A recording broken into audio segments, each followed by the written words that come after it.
The engine of my car was off, but I could still feel the hum of the road vibrating in my hands. I stared at the dashboard clock. 2:15 in the afternoon. Inside, my chest felt tight like a tension wire pulled until it snaps. I looked down at my phone. The contact was already pulled up. The Sterling Glass House. Hesitation wasn't an option. I didn't let myself dwell on the years of planning or the secret Pinterest boards or the way the light hit the conservatory glass at sunset. I pressed call. It rang twice. Sterling Glass House Events, this is Sarah speaking. Hi, Sarah, I said. My voice didn't shake. It was calm, almost bored. This is Alyssa Morgan. I'm calling about the reservation for June 15th. Oh, hello, Alyssa. Are we finalizing the catering deposit today? No, I said. I'm calling to cancel the booking, entirely. There was a pause on the other end. A long, heavy silence. Alyssa, are you sure? We're 90 days out. Per the contract, your $50,000 deposit is non-refundable. If you release the date now, you lose everything. $50,000. That was my savings. That was 3 years of overtime, missed vacations and bag lunches. It was a down payment on a house. It was freedom. I understand, I said. Please process the cancellation immediately. I want the date released back to the waitlist by the end of business today. Okay, Sarah said, sounding stunned. I'll send the termination paperwork to your email. Once you sign, the date is gone, Alyssa. We have a waitlist 3 years long. It will be snapped up in minutes. That's fine, I said. Send it. I hung up. I sat in the silence of my car and waited for the panic to set in. I braced myself for the tears. But the biological response never came.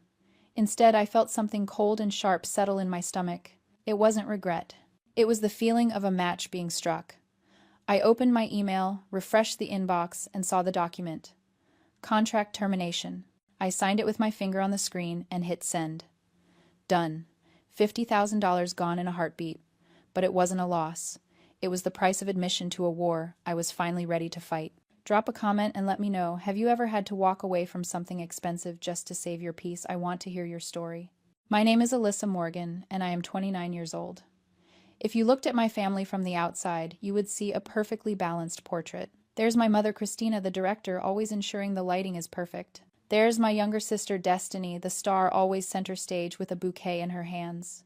And then there's me. I'm the stage manager. I'm the one in the black t-shirt moving the props in the dark so the show can go on. I'm a landscape architect by trade. My job is literally to build foundations that other people admire but never think about. I design the drainage systems that keep the gardens from flooding. I select the soil compositions that keep the roses alive. It's quiet work. It's necessary work. And it's exactly the role I play at home. When Destiny needed a tutor to pass algebra, I was the one staying up until midnight making flashcards.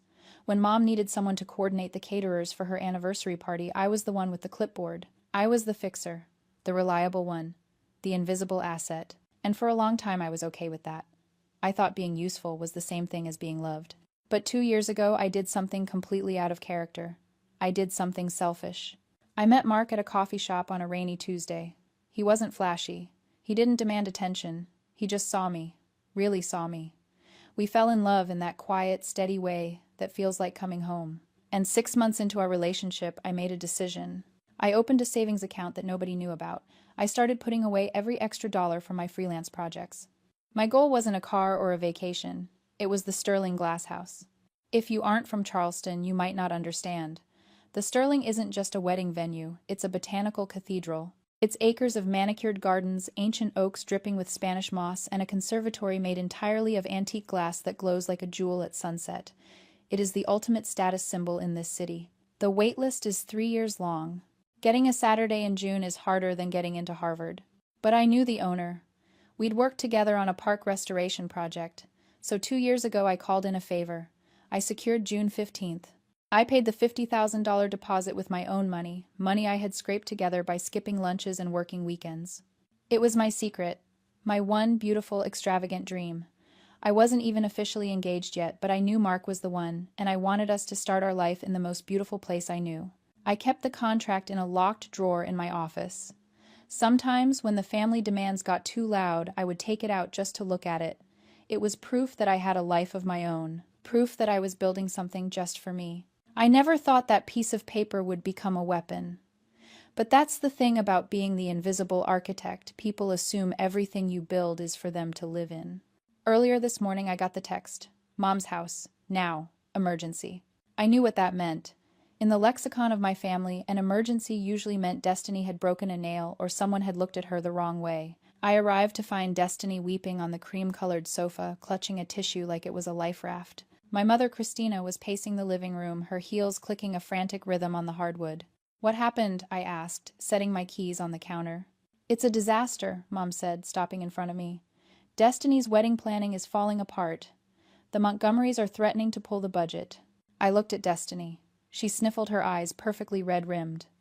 "Matthew's parents said they'd only cover the $300,000 budget if we secured the Sterling Glass House for a June date. It's the only venue they approve of. They want to invite all their business partners. But when I called the venue this morning, they said there were no dates left." "Okay," I said slowly. "So pick another venue. Or another month." "You don't understand," Destiny wailed. "If I don't get the Sterling in June, I look incompetent. Mrs. Montgomery already thinks I'm disorganized. This was my one job. If I lose this, they'll think I'm not good enough for Matthew." Mom stepped closer. Her voice dropped to that low, serious register she used when she was negotiating a deal. But then Destiny found out something interesting. The venue manager mentioned that one of the June dates was already booked. By you. The air left the room. I felt exposed like someone had ripped the door off my private sanctuary. "Yes," I said. "I booked it 2 years ago." "But you aren't even engaged," Mom said. It wasn't a question. It was an accusation. "I will be," I said. "Mark and I have discussed it. We're planning for next year." "Next year," Mom laughed, a sharp, dismissive sound. "Alyssa, be realistic. Mark is a nice boy, but he's hardly Montgomery material. You don't need a venue like the Sterling. Destiny needs it. Her future depends on it." "I paid a $50,000 deposit," I said, my voice hardening. "It's my contract." "We know," Destiny said, sitting up. The tears had miraculously stopped. "So just transfer it to me.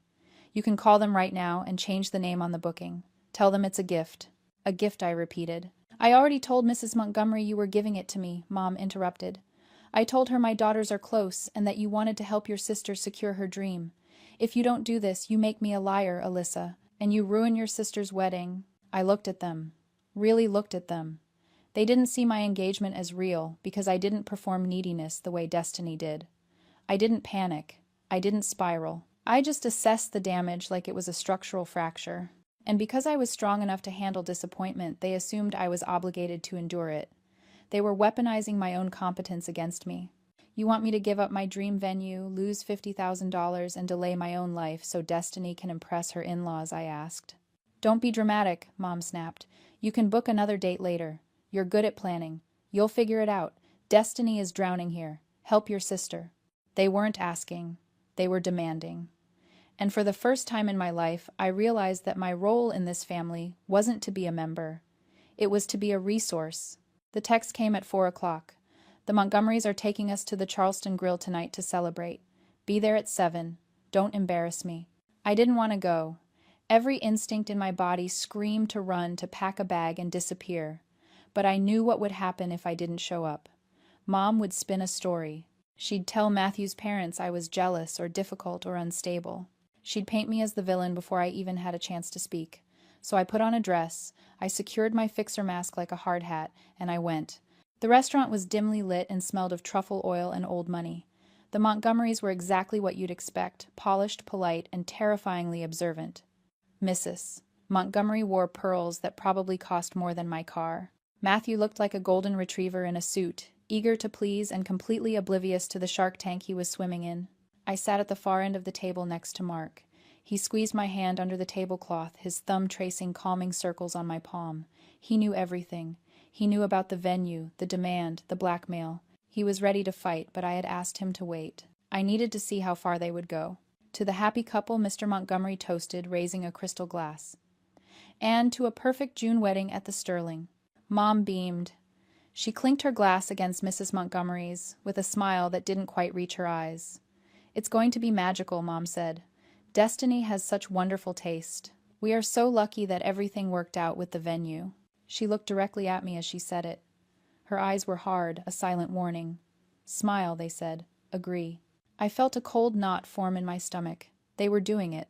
They were publicly claiming my asset as their own, banking on my silence to seal the deal. If I spoke up now, if I said, "Actually, that's my reservation," I would humiliate everyone at the table. I would be the one causing a scene. I would prove Mom right about me being difficult. So I stayed silent. I took a sip of water and let the moment pass. But the conversation didn't stop there. "It must have been so stressful securing a date," Mrs. Montgomery said to Destiny. "I hear the wait list is years long." Destiny laughed, a light tinkling sound that grated on my nerves. "Oh, it wasn't stressful at all. I actually booked it 2 years ago. I just had a feeling Matthew was the one, so I put my name down early. I guess I'm just super organized like that." The table cooed with admiration. "That is so impressive," Mrs. Montgomery gushed. "It's rare to find a young woman with such foresight. You are going to be a wonderful asset to Matthew." The room seemed to tilt. I looked at Destiny, really looked at her. She wasn't just taking the venue. She was taking the credit. She was stealing my competence, the very thing she usually mocked me for, and wearing it like a costume to impress her new in-laws. She was building a marriage on a foundation of fraud, and she was using my hard work as the bricks. I realized then that handing over the venue wouldn't be a gift. It would be a lie. If I signed that transfer, I wouldn't just be a sister helping out. I would be an accomplice. I would be trapping Matthew in a life with a woman who lied about who she was before the ring was even sized. I couldn't do it. I couldn't be part of the con. But I also couldn't say no. If I just refused, Mom would harass me until I broke. She would guilt me, scream at me, maybe even try to forge my signature. There was only one way out. I had to remove the option entirely. I excused myself from the table before dessert was served. "Just need to powder my nose," I said, offering a tight smile to Mrs. Montgomery. I walked to the restroom, locked the door, and leaned against the sink. The reflection in the mirror stared back at me, pale, composed, furious. I could hear the murmur of the restaurant outside, the clinking of silverware, the laughter of people who weren't being blackmailed by their own mothers. My mind raced through the options. If I went back out there and told the truth, Mom would make a scene. She'd cry. She'd say I was jealous. She'd ruin the night, and I would be the villain. If I signed the transfer, I lost everything. My money, my dream, my self-respect. And then there was Destiny, the organized bride, the woman who had built an entire persona on my labor. She needed this venue not because she loved it, but because she needed to prove she was worthy of the Montgomery name. Her self-worth was a house of cards, and she was using my $50,000 as the glue. I realized then that she didn't just want the venue. She needed the lie. If the contract disappeared, the lie would collapse. And if the lie collapsed, Matthew would see the real Destiny. Not the organized, perfect planner, but the chaotic, entitled girl who needed her big sister to fix everything. I wasn't protecting her by giving in. I was enabling a fraud. I took a deep breath. I smoothed my dress, and then I walked out of the restroom. But I didn't go back to the table. I bypassed the dining room entirely and walked straight out the front door of the restaurant into the humid Charleston night. I walked to my car, got in, and locked the doors. And then I made the call. The one from earlier today. The one that burned the bridge. "Sterling Glasshouse Events, this is Sarah speaking." "Hi, Sarah," I said. "This is Alyssa Morgan. I'm calling about the reservation for June 15th. "Oh, hello, Alyssa. Are we finalizing the catering deposit today?" "No," I said. "I'm calling to cancel the booking. Entirely." "Alyssa, are you sure? We're 90 days out. Per the contract, your $50,000 deposit is non-refundable." "I understand. Please process the cancellation immediately. I want the date released back to the wait list by the end of business today." "Okay. I'll send the termination paperwork to your email." "Once you sign, the date is gone, Alyssa. It will be snapped up in minutes." "That's fine. Send it." I signed the document on my phone screen in the parking lot of the Charleston Grill. I watched the progress bar load. Sent. It was done. The asset was nuked. I had just lost $50,000. But as I started the car and drove away, leaving my family inside to toast a wedding that no longer had a location, I didn't feel poorer. I felt lighter. I drove home, turned off my phone, and for the first time in years, I slept without setting an alarm. 48 hours later, I was in my office reviewing blueprints for a new city park when my phone started buzzing.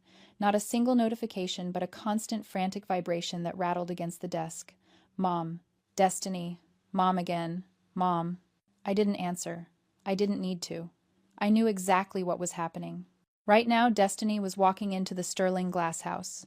She was probably wearing white, holding a binder full of Pinterest photos, ready to taste the vanilla bean cake and discuss lighting options. And right now, the venue manager was meeting her at the door with a polite but firm smile and a very short sentence. "I'm sorry, Miss Morgan, but that contract was terminated by the owner 2 days ago." I could picture the scene perfectly. Destiny's confusion turning to panic, the frantic insistence that there must be a mistake, the realization that she couldn't authorize anything because her name was never on the contract. And then the final crushing blow. The date was released back to the public waitlist immediately. It was booked by another couple yesterday morning. The venue was gone. Irretrievable. My phone screen lit up with a new text from Mom. "What did you do? Answer me." I picked up the phone. I didn't call back. I didn't explain about the blackmail, or the disrespect, or the years of being treated like an employee in my own family. I opened the group chat, the one named Wedding Prep, that I had never been allowed to speak in, only listen, and I typed one message. "I decided I didn't want the venue anymore. Since you said I was selfish for holding it, I released it. Good luck finding another spot." I hit send. Then I blocked them. All of them. Mom, Destiny, even Dad, who had watched it all happen from the sidelines without saying a word. The fallout was nuclear. I heard about it later through the grapevine. Destiny had to go back to the Montgomerys and explain that she had lost the venue. She tried to spin it, tried to blame the venue, tried to blame me. But Mrs. Montgomery is a shark. She smelled blood. She asked for the paperwork. She asked why Destiny hadn't secured the contract herself if she was so organized. The lie unraveled. The competence Destiny had claimed, my competence evaporated. Mrs. Montgomery pulled the $300,000 budget, citing concerns about financial management and honesty. Destiny didn't just lose a party. She lost her standing. The wedding was still on, but the tone had shifted. It wasn't a coronation anymore. It was damage control. It is June 15th, the date I had circled on my calendar for 2 years. The date that was supposed to be the culmination of my secret dream at the Sterling Glass House. But I am not in Charleston. I am sitting on a terrace in Tuscany, watching the sun dip behind a row of cypress trees. The air smells like rosemary and wood smoke. Across the table, Mark is pouring a glass of local wine. We got married this morning in a tiny village hall with 2 witnesses we met at the bakery. Our entire wedding cost $5,000. That includes the flights, the villa, the dress I bought off the rack, and the gelato we ate immediately after saying I do. It was quiet. It was intimate. It was ours. Back home, I know exactly what today looked like.